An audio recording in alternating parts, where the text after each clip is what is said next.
नमस्कार, आप सुन रहे हैं द बॉलीवुड रेडियो और मैं हूं आपके साथ अनूप आकाश वर्मा।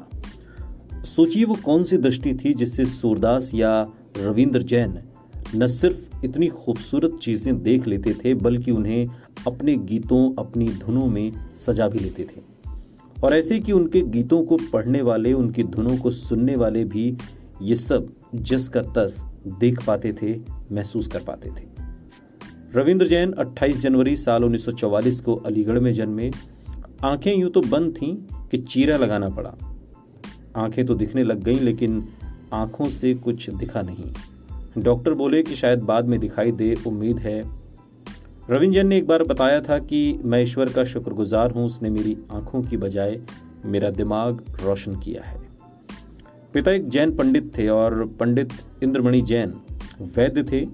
रविंद्र को एक छोटा हारमोनियम खरीद कर दिया और रविंद्र को अपने साथ मंदिर लेकर जाते। रविंद्र पहले तो भजन सीखते, फिर धीरे धीरे गाने भी लगे। इंद्रमणि 1 रुपया देते और उस वक्त के हिसाब से ये बड़ी धनराशि थी। जहाँ तक पढ़ाई की बात है तो उनके भाई डॉक्टर DK जैन इनको कविता से लेकर साहित्य, इतिहास, धार्मिक ग्रंथ सब कुछ पढ़कर सुनाते थे। अब नाम में क्या रखा है कहने वाले चौंक जाएंगे अगर जानेंगे कि रविंद्र संगीत ने रविंद्र जैन के करियर को कैसे एक नई दिशा दी। दरअसल रविंद्र जैन बचपन से ही रविंद्र संगीत सीखना चाहते थे, इसलिए अपने चाचा के साथ कलकत्ता, जो कि अब कोलकाता है, आ गए और जेब में पिताजी ने 75 रुपए रखे थे। कलकत्ता में 1 दशक पूरा गुजारा। वहाँ पहले सीखा, फिर निर्माता राधेश्याम झुंझुनवाला ने इन्हें म्यूजिक सिखाने का ट्यूशन लगवा दिया और एक जगह की पहचान से दूसरी जगह पहचान हुई और ये लिंक्स बंगाल से होते होते मुंबई तक पहुंच गए। इस छोटे मोटे इस तरीके से जॉब करते इक्का दुक्का पंजाबी, हिंदी गीतों के रास्ते होते हुए सौदागर फिल्म तक पहुंचे। सौदागर राष्ट्रीय प्रोडक्शन की मूवी, वही राष्ट्रीय जिसने हम आपके हैं कौन बनाई, सूरज बड़जात्या वाला राष्ट्रीय। सौदागर का गीत सजना है मुझे सजना के लिए खूब हिट हुआ। जितना तब रहा उतना ही इसका रिमिक्स भी हिट हुआ है। लेकिन साल 1973 में फिल्म चली नहीं। इससे डेब्यू करने वाले एक्टर अमिताभ बच्चन और म्यूजिक डायरेक्टर रविंद्र जैन को हालांकि बुलंदियों का नया आकाश चूंकि छूना था। बात आगे बढ़ती है। सौदागर के बाद रविंद्र राष्ट्रीय कैंप का महत्वपूर्ण हिस्सा बन गए। चितचोर, गीत गाता चल, अखियों की झरोखों से जैसी फिल्मों के गीत आप सुनेंगे तो रूह तक उतरेगा। ये गीत कुछ और सुनने का मन ही नहीं करेगा काफी देर तक। ये सारे राष्ट्रीय और रविंद्र जैन के गठबंधन के सबूत हैं।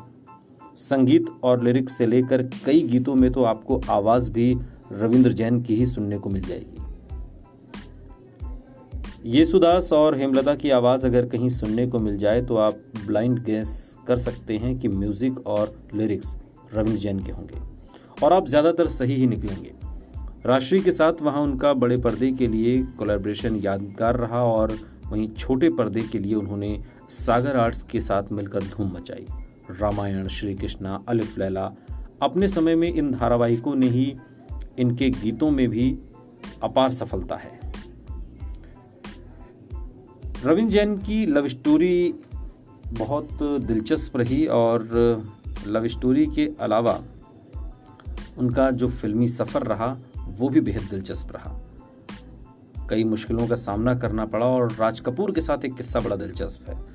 राज कपूर रविंद्र जैन के लिए काफ़ी केयरिंग एटीट्यूड रखते थे।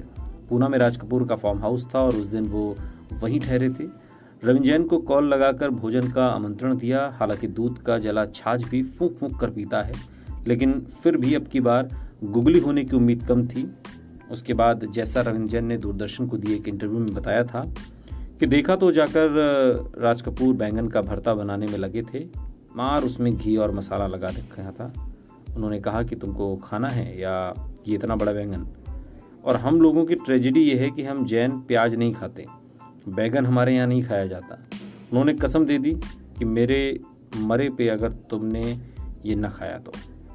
अब साहब जैसे ही मौका लगा मैंने वो ओम प्रकाश को दे दिया। किसी तरह बात मैनेज हुई। राज कपूर की मुलाकात रविंद्र जैन से एक गीत संगीत के प्रोग्राम में हुई। रविंद्र जैन के परफॉर्मेंस के दौरान राज कपूर उनकी पत्नी दिव्या को ₹1.25 देते हुए बोले, ये गीत किसी को नहीं दिया है तो मेरा है। फिर शायद राज कपूर ये बात प्रॉमिस भूल गए, मगर उन्हें रविंद्र जैन याद रहे। घर आना जाना शुरू हुआ और इस वाक्य के कुछ महीनों बाद रविंद्र राज कपूर के घर में बैठे थे। बातों बातों में राज कपूर थोड़ा टेंस हो गए, बोले, राम तेरी गंगा मैली नाम से एक मूवी बना रहा हूँ। दिक्कत यह है कि मैंने ही जिस देश में गंगा बहती है बनाई है और मैं ही राम तेरी गंगा मैली बना रहा हूँ, लोग क्या सोचेंगे। रविंद्र जैन ने हारमोनियम उठाया और न जाने दिमाग में क्या आया, उसी वक्त लाइन दे दी, राम तेरी गंगा मैली हो गई पापियों के पाप धोते धोते। इसके बाद राज कपूर ने कहा, बस अब मैं अपनी फिल्म का टाइटल जस्टिफाई कर सकता हूँ। इस तरह लाइन के चलते रविंद्र जैन राम तेरी गंगा मैली के लिए साइन कर लिए गए। सुनते रहिए द बॉलीवुड रेडियो, सुनता है सारा इंडिया।